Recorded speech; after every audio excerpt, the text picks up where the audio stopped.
Have you ever thought about what the rich do with their money? If you think it's the luxury cars, the clothing, the properties worth millions, well, you're not entirely wrong. However, if we're talking about the high net worth individuals, what they do with their money is what most of the poor don't focus on or have no knowledge about: owning assets as alternative investments.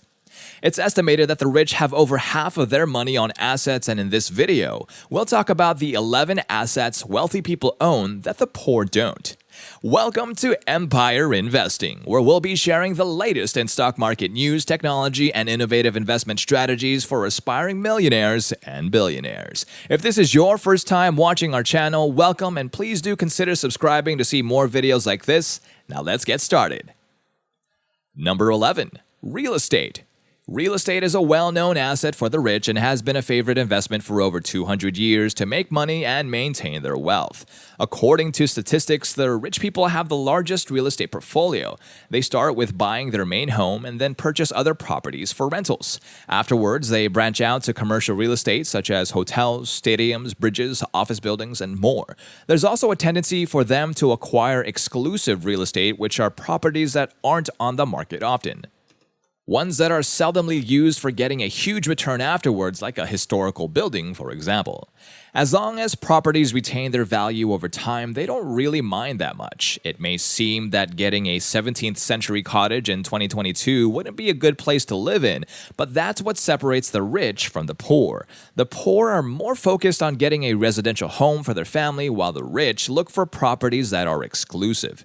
They also gravitate towards commercial properties like shopping malls, which is a good way to expand their portfolio because everyone goes to shopping malls, and over time, the value increases. Number 10. Cash and cash equivalents. It's a common understanding that despite the amount of wealth millionaires have, they're very frugal and careful with their money. It's not because they don't have money to spend, they're just more focused on gaining more wealth for themselves and spending it on things that matter to them the most. Sure, they spend a few luxuries here and there, but they all follow a general rule: to spend wisely. The poor don't have the freedom or the means to hold a huge amount of cash because it's dangerous. For the rich, they have private bankers that take care of their money as well as manage their portfolios as well. They don't have to line up in the bank unlike most of us do. On average, the rich hold up to 25% of their money in cash, all for the reason that they can prepare for an economic downturn and as an insurance. They also store their money in liquid cash equivalents. These are money market funds, certificates of deposit, commercial paper, and treasury securities. Number 9. Rare luxury goods.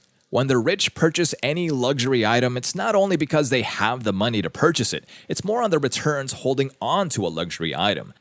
According to Knight Frank, a real estate agent, there are luxury goods that are profitable and could bring you good fortune, like a rare whiskey, which has reached Knight Frank's KFLII, or Knight Frank Investment Index.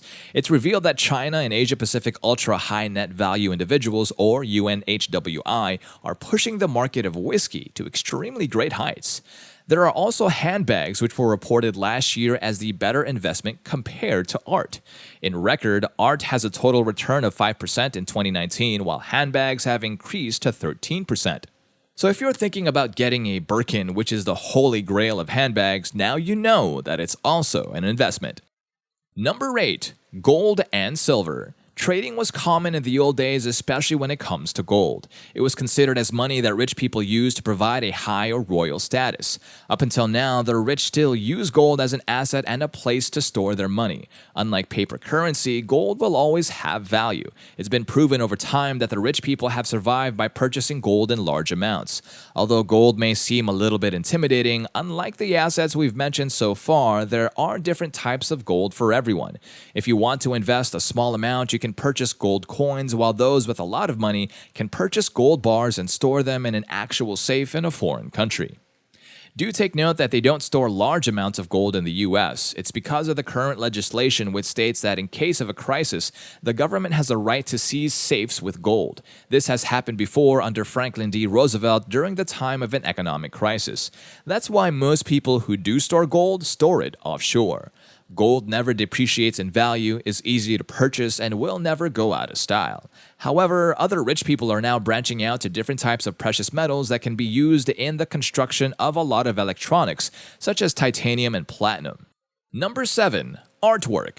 You may have wondered why art, especially the famous ones, are expensive. It's because of its value, and the rich know that. Even if sometimes you don't think it makes any sense to you, art is subjective and there's always someone out there who wants to buy it. It makes a good investment for them because there's no bargaining. Sure, for a poor person, they think there are better places to spend their money on, but with art, or fine art specifically, there's great resale value, especially ones that are limited editions. A lot of rich people would spend millions on art, and not only that, they could even generate income when they go into the asset box. If you see private galleries or the leasing of an art in famous galleries, you know that whatever happens inside, there's a lot of money involved. Number 6. Private credit. Private credit is an asset of private loans and other forms of debt financing from non-bank lenders. This includes small business loans, venture debt, consumer loans, invoice factoring, and various other forms of private debt. Not a lot of people do not qualify for this, while the rich have it way easier because they have a good financial track record and a decent credit score to back them up. Number 5. Cryptocurrency. This asset is very volatile, meaning there's a high risk and high reward. However, the rich love risks, especially ones that give huge amounts of returns. There are an estimated 100,000 millionaires from cryptocurrency, and the majority of them are holding Bitcoin. And now it's becoming more accepted as a legitimate investment. However, cryptocurrency is an asset that involves a lot of research because you don't want your investment to go down the drain because of scammers, incorrect understanding of its numerous systems or blockchains, and so on. So if you want to get into this asset, take time to research the basics of cryptocurrency before involving yourself. Number 4. Rare or vintage vehicles. A lot of Americans are into car collecting, especially vintage rare ones. But we're not talking about just any old cars that you still use to this day. The cars we're talking about are what the rich consider as collectibles. Surprisingly, these can also be considered as financial securities. A restored vintage Volkswagen Beetle can be purchased for less than $20,000, and there are also vehicles which cost more than 7 to 8 figures. Vintage cars aren't for everyone, but they're used by the rich to diversify their portfolio, make money, and maybe use them occasionally. Due to rising global wealth chasing a limited number of super collectible cars, the top index was up 33.78% in 2019 and more than 500% over the previous 10 years. Over the same time period, the S&P 500 gained 30.5%. Haggerty, an insurance company, maintains another classic car index. At the high end of the classic car market, you'll find relatively obscure older brands like Hispano Suiza and De La Haye, as well as names that are still well known today like Rolls-Royce and Jaguar, selling for more than $1 million. Number 3. Index funds and dividend stocks. Ultra-wealthy investors may own a majority stake in one or more major corporations. However, many of them have a portfolio of just a few stocks, while others are all about simplicity. They put their money into index funds and stocks that pay out dividends. They enjoy the passive income generated by equity securities, just as they enjoy the passive rental income generated by real estate. They simply do not want to devote their time to investment management. Dividend stocks also have low management fees and a wide range of investment options. Of course, capital appreciation is important to them, but for some, it is less important than generating current income. Number 2. Private equity and hedge funds. You cannot invest in a hedge fund or purchase into a private equity firm unless you are a multimillionaire. Because its shares trade on stock markets, public equity is well known. Liquidity is one of its benefits. Your public equity or stock shares can be easily liquidated. Private equity funds, on the other hand, are typically funded by major institutions such as universities or pension funds. Private equity fund investors must be accredited investors, meaning they have a minimum net worth of $250,000. This sum is already greater than what a poor individual may have on hand. Individuals and organizations can be accredited investors, but the term is defined by law. In certain ways, private equity funds are exempt from the same requirements as public equity funds. Some ultra-rich people will invest in private equity if you are an accredited investor. Private equity and hedge funds are not the same thing. Hedge funds employ pooled money and employ a variety of methods to provide investors with above-average returns. Hedge funds invest in whatever fund management feels will produce the best potential short-term returns. Number 1. Alternative investments. Alternative investments, as previously stated, are at the top of the list of assets that wealthy individuals invest in. Fine paintings, pricey musical instruments, and rare books are examples of profitable investments.